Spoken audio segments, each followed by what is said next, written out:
D న్యూస్కి స్వాగతం. కనిగిరి ప్రభుత్వ ఆసుపత్రిలో షేక్ బారా ఇమాం మాజీ వైస్ సర్పంచ్ మొదటి వర్ధంతి సందర్భంగా స్నేహహస్తం చారిటబుల్ ట్రస్ట్ ఆధ్వర్యంలో వారి కుమారుడు రహీం బాషా ప్రభుత్వ ఆసుపత్రిలోని పేదలకు భోజన సౌకర్యాన్ని కల్పించారు.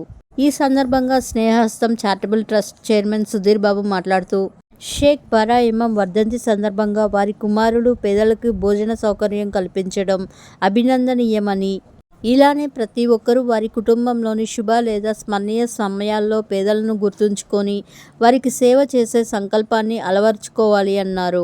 ప్రార్థించే పెదవుల కన్నా సాయం చేసే చేతుల కోసం ఎంతోమంది ఆశగా ఎదురుచూస్తుంటారని, అలాంటి వారి కోసం సాయం చేసేందుకు ప్రతి ఒక్కరూ ముందుకు రావాలి అని అన్నారు.